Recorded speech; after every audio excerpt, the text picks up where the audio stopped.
الحمدللہ رب العالمین والصلاة والسلام علی سید الانبیاء والمرسلین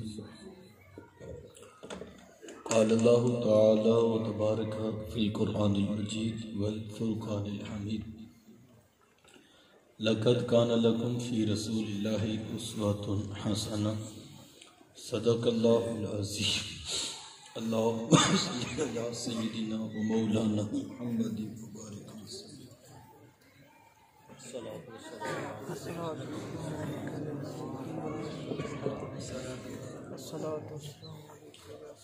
حمد و صلات کے بعد عزتوں کی مسند پر جلوہ فراز عالی مرتبت ذی وقار محترم محتشم علماء کرام اور واجب الاحترام ذوی الاحتشام برادران اسلام، السلام علیکم ورحمۃ اللہ وبرکاتہ۔ بتوفیق باری تعالی مجھے اور آپ کو حضور علیہ السلام کے ذکر جمیل کی سعادت مندیاں نصیب ہو رہی ہیں۔ دعا ہے اللہ تعالی میری اور آپ کی حاضری کا ایک ایک لمحہ قبول فرمائے۔ بیٹا اس کی نا ایکو اگر آپ کا بالکل ایک سادہ آواز جزاک اللہ۔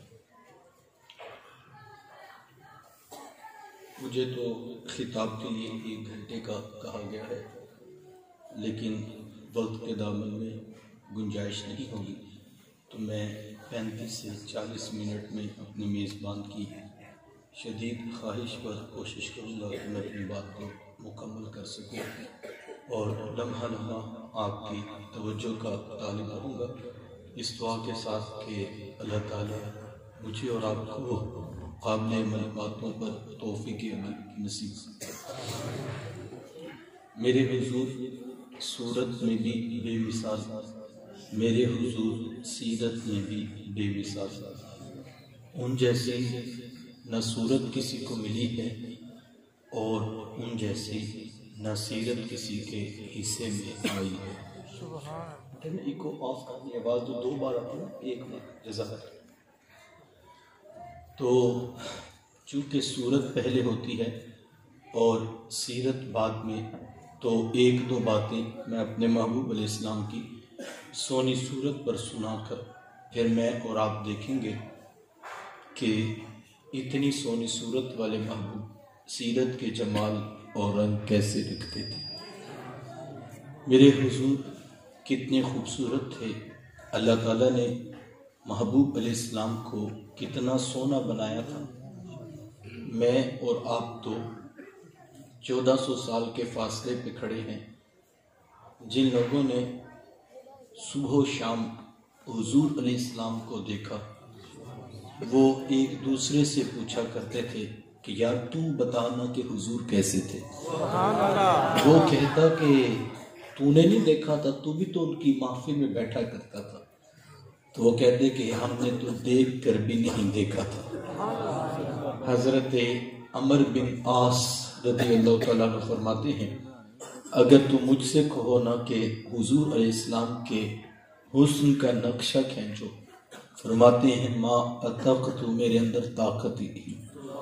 اور حضرت حسان بن ثابت رضی اللہ تعالیٰ عنہ فرماتے ہیں کہ میں جو حضور علیہ السلام کے حسن کو بیان کرتا ہوں تو اس کی وجہ یہ تھی کہ مجھے محبوب علیہ السلام کو دیکھنے کا ایک طریقہ آ گیا تھا، جس وجہ سے میں نے ان کو دیکھا ہے اور ان کے حسن کو بیان کرتا ہوں۔ تو پوچھا گیا وہ کون سا طریقہ تھا، تو فرمانے لگے فلما نظرت الی انوارہ فوضعت کفی علی عینی خوفا من ذہاب بصر۔ کہا جب محبوب کا جمال جہاں آرا دیکھا کرتا تو اپنے ہاتھوں کی انگلیاں آنکھوں پہ رکھ کر انگلیوں کی اوٹ سے دیکھا کرتا۔ کیوں؟ خوفا من ذہاب بصر، فرماتے ہیں ڈر لگتا تھا کہ کہیں جلووں کی چمک سے آنکھوں کی بینائی نہ چلی جائے۔ یہ کون کہہ رہا ہے؟ حضرت حسان بن ثابت رضی اللہ تعالیٰ۔ اور آپ جانتے ہیں کہ حسان بن ثابت شاعر ہیں اور شاعر حسن دیکھنے میں بڑا دلیر ہوتا ہے، وہ بھی میرے آقا کے حسن کو دیکھ رہا ہے تو آنکھوں پہ انگلیاں رکھ کر دیکھ رہا ہے۔ یہی بہتر ہے کہ وہ پردے میں روح پوش رہے، یہی بہتر ہے کہ وہ پردے میں روح پوش رہے، گر وہ پردہ اٹھا دے تو کسے پوچھ رہے۔ اللہ نے وہ حسن عطا کیا تھا جو دیکھتا جاتا بس دل دیتا چلا۔ امام زرقانی علیہ رحمہ نے حضور علیہ السلام کے حسن پر بڑی خوبصورت ایک بات لکھی ہے کہ ایک دن آقا کریم علیہ السلام نے صحابہ کو فجر کی نماز پڑھائی اور مسجد نبوی سے باہر نکلے، چلتے چلتے مدینہ النور سے باہر ہو لیا تو ایک وادی کے قریب سے گزر ہوا جہاں ایک قافلے نے پڑاؤ کیا تھا، ان کے خیمے نصب تھے اور ان کے اونٹ باہر بندھے تھے۔ جب میرے حضور وہاں سے گزرے نا تو حضور علیہ السلام کی نگاہیں ایک سرخ رنگ کے اونٹ پہ رک گئی۔ آقا کریم علیہ السلام کو وہ اونٹ پسند آ گیا۔ یار مقدر اس اونٹ کے جو آقا کو پسند آ گیا، ہاتھ اٹھا کر دعا کیا کرو، اے اللہ ایسا بنا دے تجھے بھی پسند آ جائے، تیرے محبوب کو بھی پسند آ جائے، کیونکہ زندگی تو وہی زندگی ہے نا جس میں محبوب کو بھی پسندیدہ ہو ہم اور محبوب کے رب کو بھی ہم پسند آ جائے، وہی والا کوئی زندگی ہے جس میں حضور ہی ناراض ہو۔ تو حضور نے اہل قافلہ سے پوچھا کہ اے قافلے والوں اونٹ بیچا بھی کرتے؟ تو انہوں نے بیچنا تھا یا نہیں بیچنا تھا؟ گاہک کتنا سونا آ گیا تو ہاں بیچا کرتے۔ میرے استاذ مکرم پڑھا کرتے ہیں، نہیں میں دل بیچا میں جگر بیچا جے پیارا محمد آتے، نہیں میں دل بیچا میں جگر بیچا جے پیارا محمد آ جائے، نہیں میں اپنا سارا کاروبار بیچا جے پیارا محمد آ جائے۔ انہوں نے بیچنا تھا یا نہیں بیچنا تھا؟ حضور نے اپنے میٹھے لہجے میں پوچھا تو کہا ہاں ہاں بیچنا ہے۔ کتنے کا بیچنا ہے؟ اتنے کا بیچنا، قیمت طے ہوگی۔ تو حضور میں اونٹ خریدنے تو نہیں آیا تھا، میں تو یوں ہی گزر رہا تھا کہ تمہارا اونٹ پسند آیا، میں تمہیں جا کر اس کی قیمت بیچ دیتا۔ انہوں نے کہا ٹھیک ہے۔ اب جب کسی کو نقد سودا دیا جائے تو بندہ اس کا عطا پتہ نہیں پوچھتا، لیکن جب کوئی چیز بندہ ادھار دیتا ہے یا تو پہلے سے جانتا ہوتا ہے، یا کوئی شخص ضمانت ڈال دیتا ہے، یا بندہ خود کوئی چیز گروی رکھ لیتا ہے۔ اب یہ تین صورتیں تجارت۔ اب حضور علیہ السلام کو جانتے تھے، کوئی نہیں پتہ پوچھا، کوئی نہیں شے گروی رکھی، کوئی حضور بس اتنا کہا میں تمہیں جا کر قیمت بیچ دی۔ انہوں نے کہا ٹھیک ہے۔ آقا کریم علیہ السلام نے اونٹ کی نکیل پکڑی اور میرے حضور چل دی۔ جب تک محبوب نگاہوں کے سامنے رہے، یار وہ ٹکٹکی لگا کے محبوب کی چال ہی دیکھ، جن کی چال اتنی خوبصورت ہے ان کا چہرہ کتنا سونا۔ اللہ اکبر۔ اور جب حضور آنکھوں سے اوجھل ہوئے تو دل پہ ہاتھ رکھ کر بیٹھ گئے، ایک دوسرے سے پوچھنے لگے یار ایک اجنبی شخص آیا، ہم میں سے کوئی بندہ اسے جانتا ہی نہیں تھا، یار کو اس کا پتہ ہی پوچھ لیتا۔ ایک بولا ویسے جب بات کرتے تھے نا تو منہ سے پھول جھڑتے تھے، میں تو اسی منظر کو دیکھتا رہا۔ ایک کہنے گا اذا تکلم رؤیک النور یخرج من بین ثنایا، کہا جب بات کرتے تھے نا تو سامنے والے دانتوں سے نور کی کرنیں چھن چھن کے نکلتی تھی، میں تو اسی منظر کو دیکھتا رہ گیا۔ ایک کہنے لگا اذا ضحک یتلالو فی الجدر، یا تو وہ تو جب مسکراتے تھے نا سامنے پہاڑوں پر بھی عکس پڑتا تھا۔ اللہ اکبر۔ کہنے لگا میں تو خوبصورت جو ہے وہ زلفوں میں کھو کے رہ گیا۔ اللہ اکبر۔ ایک کہنے لگا میں تو خوبصورت جھیل جیسی آنکھیں دیکھتا رہا، کیا خوب سجن دیاں اکھیاں جیویں پر کے سرائیاں رکھیاں، آنکھیں کیا کہوں جیسے باب حرم کھلا ہو۔ کسی نے بازو پکڑا، کہا میاں تو بڑا سیانہ بنتا تھا، تو ان کا پتہ پوچھ لیتا۔ وہ کہنے لگا یار میں تو خمدار زلفیں دیکھتا رہ گیا، مجھے بھی ہوش نہ آیا کہ ان کا پتہ پوچھ لیتا۔ اللہ اکبر۔ تو ہجے میرا یار نہیں ڈٹھا جنوں ویکھ کے چن شرماوے، ادھی راتی دن چڑھ جاوے جو رخ تو نقاب اٹھاوے، جو نکلے سیر کرن نوں سارا گلشن سیس نواوے، جو ہاتھ پھلا وچ رکھدا ہاتھ پھلا تو ود جاوے، نین نشیلے مست رسیلے وچ سونا کجل سہاوے، آنکھ اگڑے تے انج پیا جاپے جویں میخانہ کھل جاوے، توبہ توبہ حسن سجن دا چال نہ چلی جاوے، بجلی ڈردی لشک نہ مارے متا بید بھی ہو جائے، علم خدا نے اینا دیتا عقلاں وچ نہ آوے، عقل خدا نے اینی دیتی علماں وچ نہ آوے، کیے جاز نظر وچ او دی جو آوے وک جاوے، خلق اودے نے مولے دنیا کوئی ورلائی جان بچاوے آزم ایڈا سونا ماہی سانو کدرے نظر نہ آوے۔ میرے حضور تھے بھی خوبصورت۔ ابھی وہ یہ باتیں کر رہے تھے کہ جب ہوش آیا سکتہ ٹوٹا تو ایک کہنے لگا اتنی بات تو ضرور ہے کہ ایک اجنبی شخص آیا اور ہم میں سے کوئی بندہ اسے جانتا نہیں، اپنے حسن کا جادو جگا کے ہمارا قیمتی اونٹ ہتھیا کے لے گیا۔ جب انہوں نے کہا نا اونٹ ہتھیا کے لے گیا تو قافلے کے سردار کی بیوی نے خیمے کا پردہ سرکایا اور اس نے وہاں سے آواز دے کر کہا آنا زامنتن لسامان جمالکم، کہا خبردار، کہا کہ وہ اونٹ ہتھیا کے لے گیا، اگر وہ نہ آئے تو تمہارے اونٹ کی قیمت کی ضمانت میں دیتی ہوں۔ لیکن ان کے خلاف کوئی میلا لفظ نہ بولنا، یار میلی آنکھ نہ ویکھی متا مرسیں کافر ہو کے، کہا خبردار ان کے خلاف کوئی بات کی۔ ان کی ڈھارس بدی شاید یہ جو ضمانتیں دے رہی ہے جانتی ہوگی۔ کہا تو جو آگے بڑھ بڑھ کر ضمانتیں دے رہی کیا تو ان کو جانتی ہے؟ کہا جانتی تو میں بھی نہیں۔ تو کہا پھر تو کیوں ضمانتیں دے رہی ہے؟ کہا جب تم سے باتیں کر رہے تھے نا تو خیمے کی اوٹ سے میں نے بھی ان کا چہرہ دیکھا تھا اور میرا دل گواہی دیتا ہے اتنی سونی صورت والا کبھی جھوٹا ہو ہی نہیں سکتا۔ دیکھنے والے کہا کرتے ہیں اللہ اللہ، دیکھنے والے کہا کرتے ہیں اللہ اللہ، یاد آتا ہے خدا دیکھ کے صورت دیکھ۔ اللہ نے چہرہ اتنا خوبصورت بنایا۔ ابھی وہ یہ باتیں کر رہے تھے کہ حضور علیہ السلام کے اصحاب پہنچ گئے۔ کہا اے اہل قافلہ ہمارے آقا نے اونٹ تم سے خریدا؟ کہا ہاں ہم سے خریدا۔ کہا یہ کھجوریں بیچی ہیں تمہاری ضیافت کے لیے اور یہ کھجوریں بیچی ان سے قیمت پوری کر۔ وہ کہنے لگے قیمت بعد میں پوری کریں گے، پہلے یہ تو بتاؤ وہ پیارا رہتا کی طرح۔ کہا یہی کھجوروں کا جھنڈ جسے زمانہ نخلستان مدینہ کہتا ہے یہ اس پیارے کا ڈیرا ہے۔ امام زرقانی فرماتے سارے اہل قافلہ اٹھے اور حضور کے قدموں میں بیٹھ کر دولت اسلام سے فیضیاب ہو گئے۔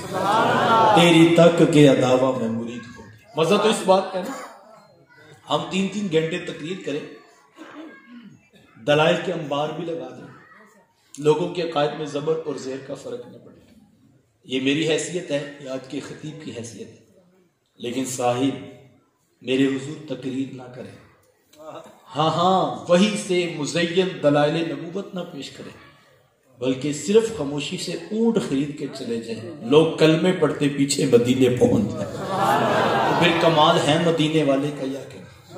اسی لیے میرے شیخ طریقت پڑھا کرتے ہیں ڈٹھے ورق پھول قرآن دے ساتھ، تیری شان جیا نہیں کوئی اور ڈٹھا، تیری شان دا کرے مقابلہ جڑا، اونوں عاشقاں اصلی چور ڈٹھا، کوئی نور آکھے کوئی بشر آکھے، بیندا رات دینے ایہو شور ڈٹھا، اللہ والیاں گل مکا دیتی تساں ہور ڈٹھا سا ہور ڈٹھا۔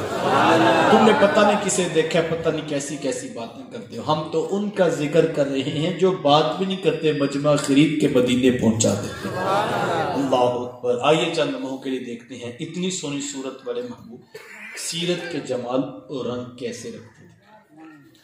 آپ جانتے ہیں کہ جب آقا کریم علیہ السلام کی ولادت ہوئی تو 7 دن تک اپنی والدہ حضرت آمینہ سلام اللہ علیہ کا دودھ پیا۔ 8ویں دن یہ اعزاز دشمن اسلام ابو لہب کی کنیز سویبہ کو حاصل ہوا۔ اس نے حضور علیہ السلام کو دودھ بھی پلایا اور دیکھ بھال بھی کی۔ یہ چند دن کا دودھ تھا، یہ چند دن کی دیکھ بھال تھی، لیکن میرے آقا نے سویبہ کے اس احسان کو پوری زندگی یاد رکھا۔ مکے میں تھے تو میری ماں کہہ کے پکارا کرتے، مدنی دور آیا تو یہاں مدینے سے ان کے لیے کپڑے بھی بھجوایا کرتے اور رقم کا بھی بندوبست کیا کرتے۔ یہ ہے شریعت، یہ ہے سیرت جو میرے حضور لے کر میرے حضور تشریف فرما تھے۔ دور سے ایک بوڑھی خاتون کو اپنی طرف آتے دیکھا، آقا کریم علیہ السلام کی نظر پڑی تو میرے حضور اٹھ کھڑے ہوئے، میری ماں پکارتے ہوئے اور دوڑ لگاتے ہوئے ان کے قریب پہنچے، پھر کندھوں سے وہ چادر اتار کر نیچے زمین پر بچھا دی جسے میں اور آپ کائنات کا قیمتی اثاثہ سمجھتے ہیں۔ اپنی والدہ کو اس چادر کے اوپر بٹھایا، کان لگا کر گھنٹوں ان کی باتیں سنی، اور جب وہ بوڑھی خاتون خود اٹھ کر واپس جانے لگی تو کسی نے راوی سے پوچھ لیا یہ آنے والی خوش قسمت خاتون کون تھی کہ محبوب علیہ السلام نے کندھوں کی چادر ان کے قدموں کے نیچے بچھا دی؟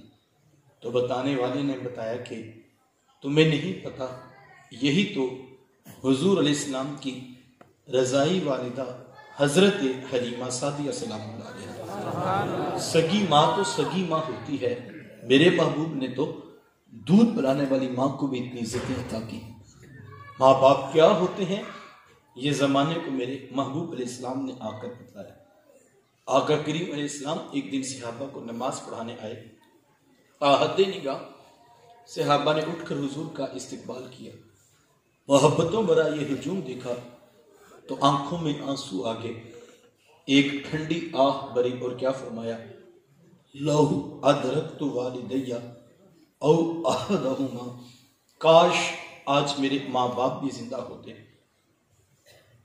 یا ان میں سے کوئی ایک ہی زندہ ہوتا، پھر میں لوگوں کو نماز عشاء پڑھا رہا ہوتا، اس میں سورہ فاتحہ کی تلاوت کر رہا ہوتا، پھر میری ماں کو میرے ساتھ کوئی کام یاد آ جاتا، وہ دروازے پہ آتی، چھلمن سرکاتی، اپنے میٹھے اور پیار بھرے لہجے میں فرماتی، ابنی محمد، میرے بیٹے محمد میری بات تو سنو۔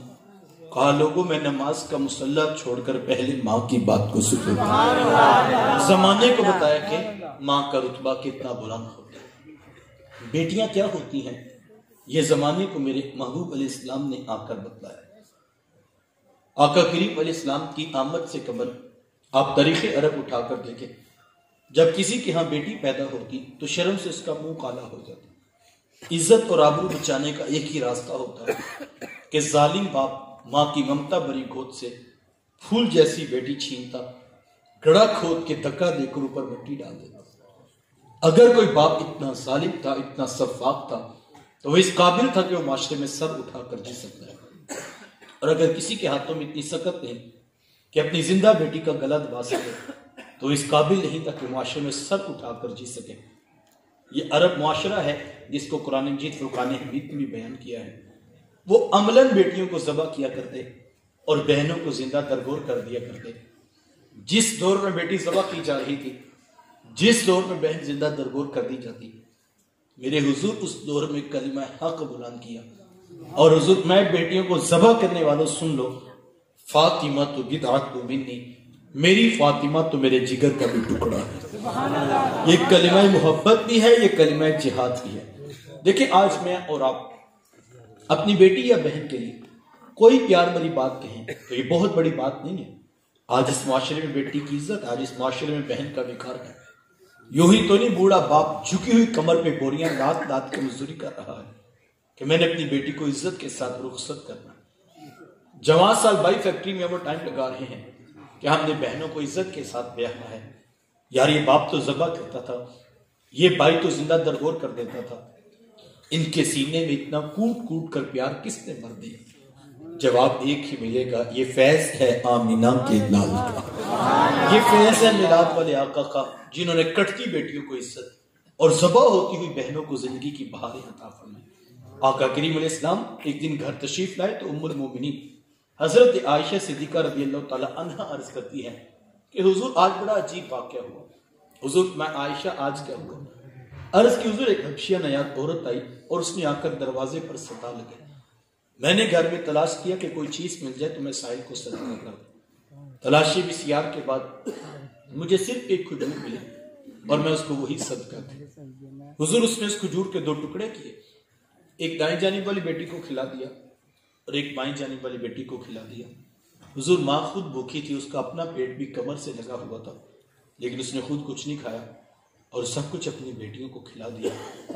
یہ کہتے کہتے ام المومنین آپ دیدہ ہو گئے، آنکھوں میں آنسو آ گئے۔ تو حضور میں سنو عائشہ، اگر کل قیامت کے دن ان بچیوں کی ماں کو جہنم میں جانے کا حکم ہو گیا تو یہ بیٹیاں درمیان میں آڑ بن کے کھڑی ہو جائیں، مالک ہم تو اپنی ماں کو جہنم میں نہیں جانے دیں گے، اللہ ان بچیوں کی سفارش قبول کر کے ان کی ماں کو جنت عطا کرے گا۔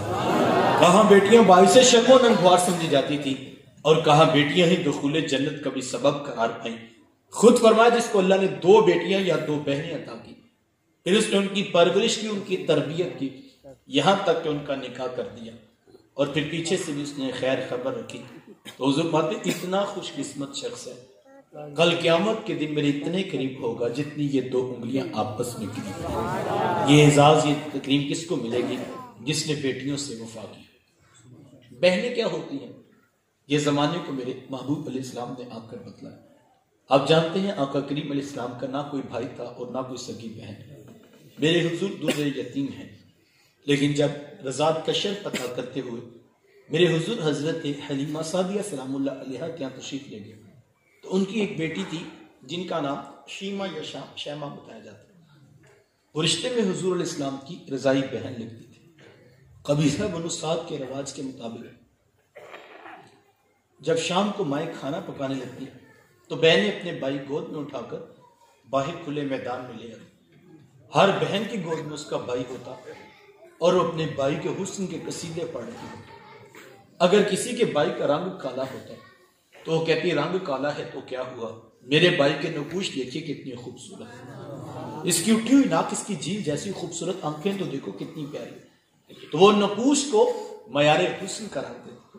اور اگر کسی کے بھائی کا رنگ گورا چٹا ہوتا تو وہ کہتی جناب رنگ نہیں تو کچھ نہیں، حسن تو ہوتا ہی سارا رنگت میں ہے، میرے بھائی کا رنگ دیکھو کتنا گورا چٹا ہے۔ تو یہ بحث کو واسطہ چل رہا ہوتا اور کوئی بہن بھی ہار ماننے کو تیار نہ ہوتی۔ اتنے میں ایک سمت سے حضرت شیما اپنا ویر محمد اٹھا کے لیا اور کہتی ذرا میرے ویر کا مقابلہ بھی تو کرو نا، تو وہ کہتی نہیں نہیں شیما تیرے ویر کا مقابلہ تو نہیں نا، تیرا تو ساروں کا ہی سردار لگتا ہے۔ اللہ اکبر۔ حضور والا اعلان نبوت کے بعد نہیں، مدنی دور میں ریاست قائم ہونے کے بعد نہیں، 1,44,000 کے صحابہ کے کلمہ پڑھ لینے کے بعد نہیں، بلکہ میرے حضور تو وہ ہیں جو بہن کی گود میں بھی سردار ہی لگا کرتے تھے۔ اور پھر صرف دنیا میں نہیں، کل محشر کا میدان ہوگا، 1,24,000 کم و بیش انبیاء و رسل اپنی شانوں کے مطابق اپنی اپنی مسندوں پہ جلوہ فراز ہوں۔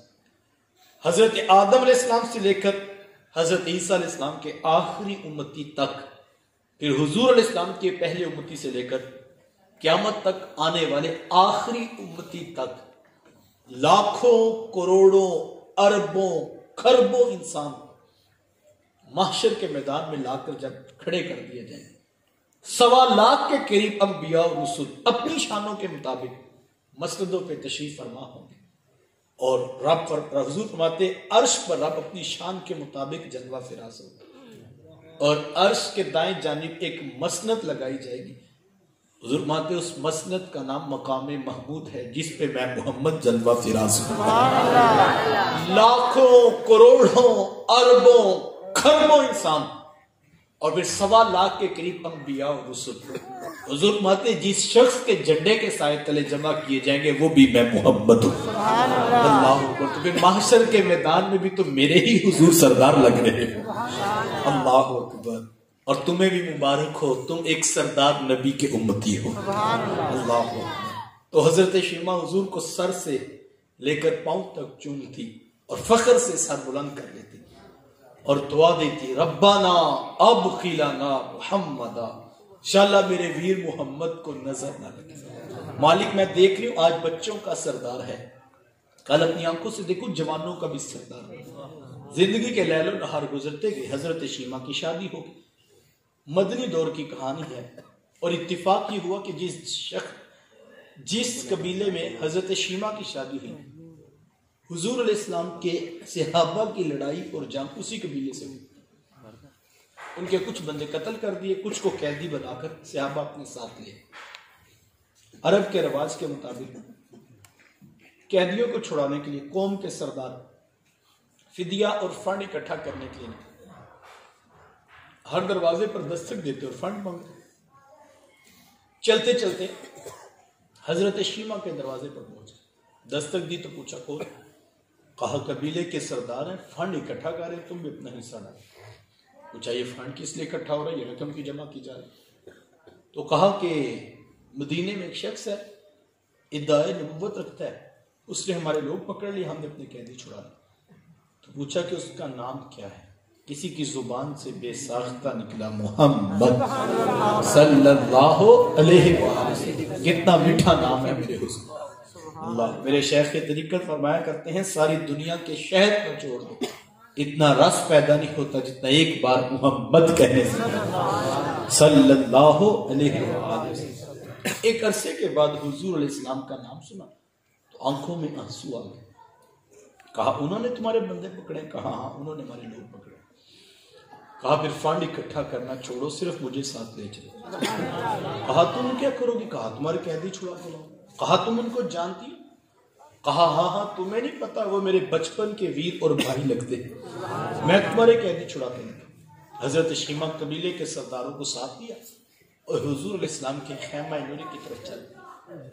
یہ وہ وقت تھا جب ادب کی آیات نازل ہو چکی تھی، خبردار میرے رسول کی آواز سے آواز اونچی نہ کرنا ورنہ زندگی کی ساری کمائی غارت کر کے رکھنا۔ صحابہ ننگی تلواروں سے درے حبیب پہ پہرے دے دے۔ حضرت شیمہ اس خیال سے کہ میں اپنے بھائی کو ملنے جا رہا، جب آگے بڑھنا چاہا تو پہرے داروں نے تلواریں سونپ، رک جا دیہاتی عورت، جانتی نہیں آگے پوچھا ہے رسول ہے، آگے تو بغیر اجازت کے جبریل نہیں جا سکتے، تو کون؟ روایت میں تو جب راستہ روک دیا گیا، تلواریں سونپ دی گئیں تو حضرت شیمہ نے یوں ہاتھ سے تلوار کو جھٹک کے کہا خلو سبیلی وعلموا انا اخت نبیکم، کہا میری راہیں چھوڑ دو، جانتے نہیں میں تمہارے نبی کی باجی اور بہن لگتی ہوں۔ یہ آواز کانوں میں پڑی تو صحابہ کی آنکھوں پر پلکوں کی چرمنیں آ گئی، نگاہیں نیچی کر لیں، تلواریں پیچھے ہٹا لیں۔ حضرت شیمہ پورے پروٹوکول سے حضور علیہ السلام کے خیمہ نوری میں داخل۔ میرے حضور جب دور سے بہن کو آتے دیکھا، حضور اٹھ کر استقبال کیا، مرحبا خوش آمدید پیش کرتے ہوئے فرمایا میری بہن آج کدھر کو آنا ہوا؟ عرض کی حضور آپ کے بندوں نے ہمارے کچھ لوگ پکڑ لیے تو میں ان قیدیوں کو چھڑانے کے لیے آئی۔ سنو بھائیو، اللہ کے رسول نے کیا ارشاد فرمایا؟ حضور فرمایا میری بہن تو نے آنے کی زحمت کیوں گوارا کی؟ تو گھر بیٹھے بھی پیغام بھیج دیتی، میں محمد تیرے کہنے پہ ہی ساروں کو چھوڑ دیتا۔ زمانے کو بتایا کہ دروازے پر بہن کا آنا کتنا معتبر ہوگا، پھر چاند جوڑے، کچھ کوڑے، بہت سارا ساز و سامان۔ میرے حضور خود بہن کو رخصت کرنے کے لیے دروازے تک تشریف لے۔ صحابہ نگاہیں نیچی کے محبوب علیہ السلام کے ادب پہ کھڑے تھے کہ حضور میں صحابہ میں جب بھی قیدی چھوڑتا ہوں پہلے تم سے مشورہ بھی کرتا، آج پہلا موقع ہے میں قیدی بھی چھوڑ رہا ہوں اور میں نے مشورہ بھی نہیں کیا۔ عرض کی اے بندہ نواز، آپ مالک کل کائنات ہیں، آپ جو چاہیں کریں، ہم کون ہوتے ہیں بلا درمیان میں مشورہ دینے والے؟ لیکن حضور جی اتنا تو بتائیے آج کون سی خاص بات تھی کہ آپ نے مشورہ کرنا بھی ضروری نہیں سمجھا؟ حضور میں صحابہ آج میرے دروازے پر میری بہن آ گئی تھی، اور جب بہنیں دروازے پہ آ جائیں اللہ کا رسول انہیں خالی نہیں موڑا کرتا۔ زمانے کو عملاً بتایا کہ بہن کا رشتہ کتنا ہو۔ وقت سمٹ رہا ہے، جس دور میں بیٹی ذبح کی جا رہی تھی، جس دور میں بہن زندہ درگور کر دی جاتی، جس دور میں ماں جیسا عظیم رشتہ بھی منڈیوں اور بازاروں میں بک جاتا تھا، اس دور میں بیوی کی کیا حیثیت ہوتی؟ جبکہ آج کے اس تہذیب یافتہ دور میں بھی کچھ لوگ بیوی کو پاؤں کا جوتا خیال کرتے۔ یہ زمانہ جاہلیت کی کہانی ہے۔ آقا کریم علیہ السلام نے ازواج مطہرات کے ساتھ جو حسن سلوک کی داستانیں رقم کی ہیں، زمانہ ان کی مثال نہیں لا سکتا۔ کسی کو میرے حضور حمیرہ کہہ کے پکارتے ہیں، اور کسی کے لیے بکری کا بچہ ذبح کرتے ہیں اور گوشت کے مختلف ٹکڑے ان کی سہیلیوں کے ہاں بھیجتے ہیں۔ حضور کثرت کے ساتھ حضرت خدیجہ الکبریٰ رضی اللہ تعالی عنہا کا ذکر کیا۔ حضرت عائشہ صدیقہ رضی اللہ تعالیٰ عنہ فرماتی ہیں کہ میرا جو ان سے رشتہ تھا، ایک دن میری زبان سے بے ساختہ نکل گیا کہ حضور اللہ نے آپ کو بہتر ازواج عطا کر دی ہیں اور آپ ابھی تک اس بوڑھی عورت کا ذکر نہیں چھوڑتے۔ فرماتی پھر حضور کے چہرے پر جلال آ گیا اور حضور میں اے عائشہ مجھے خدیجہ کے بارے تکلیف نہ دو، جب پورے مکے نے میرا انکار کیا تھا، ایک خدیجہ تھی جس نے میرا اقرار کیا تھا۔ کانوں سے کیسے بلا سکتے ہو جب زمانہ میری مخالفت میں تھا، لیکن خدیجہ میرے سے محبت کی دعوے دار تھی۔ فرماتی پھر میں نے ہمیشہ محبتوں کا ہی اظہار کیا، اور یہی حضرت خدیجہ الکبریٰ رضی اللہ تعالیٰ عنہا ہے۔ جب ان کا وقت آخر قریب آیا تو حضرت سیدہ فاطمہ الزہرا رضی اللہ تعالیٰ عنہا کو بھیجا اور کہا بیٹا جاؤ جا کر حضور علیہ السلام سے چادر رحمت مانگ لائیں۔ سیدہ حاضر خدمت ہوئی اور آ کر عرض کی کہ میری والدہ چادر مانگ رہی۔ آقا کریم علیہ السلام نے چادر بھی اتار کر پیش کر دی اور ساتھ فرمایا کہ بیٹا اپنی والدہ سے پوچھو یہ چادر کیا کرنی۔ یہ کہتے کہتے میرے حضور بھی ساتھ تشریف لے آئے اور حضور میں کہ خدیجہ تمہیں چادر کیا کرنی ہے؟ عرض کی حضور مجھے جو بخار ہے لگتا یوں ہے کہ جان لیوا ثابت ہوگا، میری آرزو یہ ہے کہ مجھے کفن ملے تو آپ کی چادر رحمت۔ یہ حضور علیہ السلام کی سیرت کا کتنا بڑا حوالہ ہے یار، کہ بیوی آرزو کر رہی ہے اگر مجھے شوہر کی چادر میں کفن مل جائے یہ رب کی حضور میری بخشش کی ضمانت ہوگی۔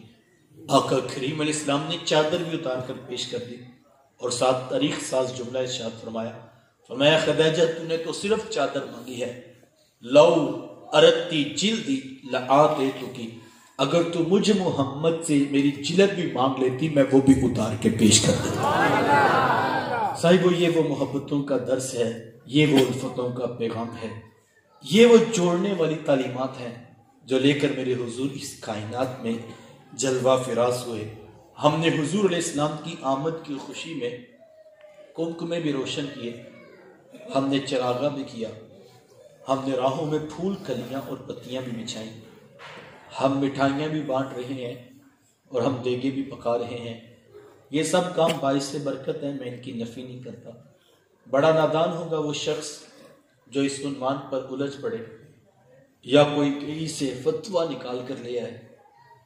میں تو صرف ایک بات یہ کہتا ہوں کہ یار مجھے یہ بتائیں، اگر حضور علیہ السلام کی آمد کی خوشی بھی نہیں منانی تو یار پھر کائنات میں خوشی ہوتی کیا ہے؟ خوشی کا تعلق کیا ہے انسان کے ساتھ؟ کیا حیثیت ہے پھر خوشی کی؟ دیکھیے تو صحیح، جب تک وہ نہیں آئے تھے معاشرے کا حال کیا تھا؟ بیٹی ذبح ہو جاتی تھی اور ذبح کرنے والا کوئی پرایا نہیں ہوتا تھا، اپنا سگا باپ ہوتا۔ بہن زندہ درگور کر دی جاتی تھی، اس کی FIR کٹنا تو بڑے دور کی بات ہے، ظلم اور ستم تو یہ بھی تھا ذبح کرنے والا پرایا نہیں سگا بھائی ہوتا تھا۔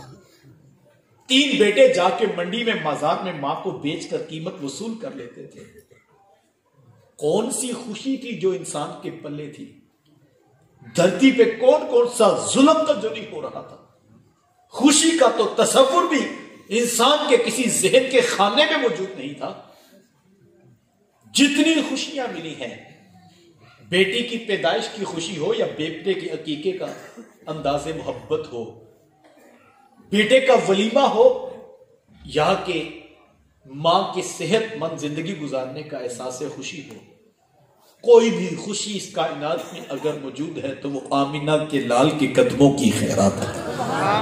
اور مجھے کہنے دیجئے زمین پہ خوشیاں بعد میں آئی ہیں، پہلے آمینہ کے لال آئے ہیں۔ اور دوسرے لفظوں میں کہوں تو یہ بھی وجہ ہوگا کہ خوشیاں تو نہ جانے کب کی روٹ پہ آسمان کو چلی گئی تھی، یہ تو کرم ہوا دھرتی پہ میرے حضور آئے تو خوشیوں کو واپس پلٹنا نصیب ہوا۔ تو جتنی بھی خوشیاں ہیں کائنات میں وہ حضور کے قدموں کی خیرات ہیں۔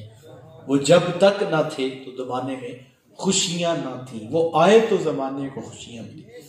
اور دوسری بات رہ گئی یہ کمکمے، یہ جھنڈیاں، یہ چراغاں اور یہ محبوب کے استقبال کی خوشی ہے، تو میں یہ کہتا ہوں یار ہم کمزور لوگ ان کا بھلا کیا استقبال کریں گے؟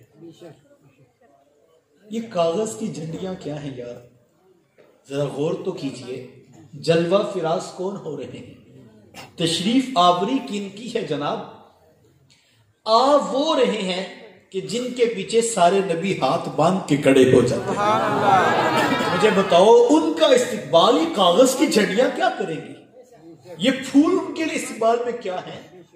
لیکن میرے معاشرے کا ستم کہ یہاں جھنڈیوں کا جھگڑا بنا ہے، اور میں کہتا ہوں ہم تو کمزور لوگ ہیں، ہم کچھ کر نہیں سکتے، ورنہ یہ کاغذ کی جھنڈیاں کیا ہیں، ہمارا تو جی کرتا ہے دل کاٹ کے محبوب کی راہوں میں ڈال دیں، دل بھی حق نہیں ہوتا۔ اور ہمارے بزرگوں نے کیا خوب کہا تھا، کروں تیرے نام پہ جاں فدا، نہ بس ایک جاں دو جہاں فدا، دو جہاں سے بھی نہیں جی برا، کروں کیا کروڑوں جہاں نہیں ہے، کروڑوں جہاں بھی اس محبوب کے قدموں پہ بار دیے جائیں تو پھر بھی حق ادا نہیں ہوتا ہے۔ تو اس وقت کے جو حالات ہیں اس پہ مجھے اور آپ کو یہ وہ اپنے حصے کا چراغ روشن رکھنا ہوگا، اور یہ بات ذہن نشین ہے، غلبہ امت کا خواب جب تک تعمیر نہیں ہوتا اور جب تک یہ خواب شرمندہ تعبیر نہیں ہوتا تب تک یہ مسئلہ حل ہونے والا نہیں ہے۔ اور مجھے اور آپ کو اپنا محاسبہ کرنا ہوگا، سر سے لے کر پاؤں تک، صبح سے لے کر شام تک۔ میں سوچوں میں کہاں کھڑا ہوں، آپ اپنا محاسبہ کیجئے ہم کہاں کھڑے ہیں۔ جو شخص جس منصب پہ اس کی ذمہ داری اس طرح سے فضول تر ہے، لیکن یہ کبھی نہیں ہو سکتا کہ میں اور آپ جو ہے وہ اتنے حساس موضوع پر جو ہے وہ غفلت کی نیند سو جائیں۔ مجھے اور آپ کو اپنی نسلوں کی تربیت کے لیے کام کرنا ہوگا اور اپنی اولادوں کو بتانا ہوگا کہ یہ کائنات ان کے دم قدم سے ہے، اور اگر ان کے جلوہ فرازیاں نہ ہوتی تو اس کائنات کو خوشی کا احساس نصیب نہ ہوتا۔ تو ہمیں سیرت رسول کی منزل کو اور ان کے پیغام کی منزل کو بھی سمجھنا ہوگا۔ بڑا نادان ہوگا وہ شخص جو ہے وہ آغاز پہ ہی الجھ پڑا ہو، اور وہ بھی بڑا کوئی اتنا عقل مند نہیں جو آغاز پر تو جھوم جھوم کے نعرے لگاتا رہا اور اس نے پیچھے پلٹ کر منزل کی طرف دیکھا بھی نہیں۔ کامیاب وہی ہوں گے جو وضو کر کے درود پڑھتے ہوئے سفر پہ چلے اور پھر چلتے چلتے سیرت رسول کی منزل کو پاکے، پھر پیغام رسول کو انہوں نے اپنی روحوں میں اتار لیا اور انہوں نے اپنی نسلوں کو دین کی تربیت دی، اور محبوب کے مشن کے لیے، غلبہ امت کے لیے مجھے اور آپ کو پوری تگ و تاز کے ساتھ جس شعبہ ہے زندگی سے ہمارا تعلق ہے ہمیں اس میں غلبہ حاصل کرنا ہوگا۔ اور اس مسئلے کا مستقل حل یہی ہے کہ میں اور آپ اپنی نسلوں کی تربیت کے ساتھ ساتھ اپنے جذبہ ایمانی کی حرارت کے ساتھ ساتھ پوری عالم انسانیت کو یہ بتلائیں کہ حضور علیہ السلام کی ذات کتنی حساس ہے اور ہم اپنی جانوں سے بڑھ کر ان سے پیار کرتے ہیں۔ علامہ اقبال علیہ رحمہ تو یہ کہا کرتے تھے کہ حضور کی ذات تو بڑی دور کی اونچی بلند بات ہے، میں تو یہ بھی گوارا نہیں کرتا کہ کوئی مجھے یہ کہے کہ ایک دن تمہارے پیغمبر کے کپڑے میلے تھے۔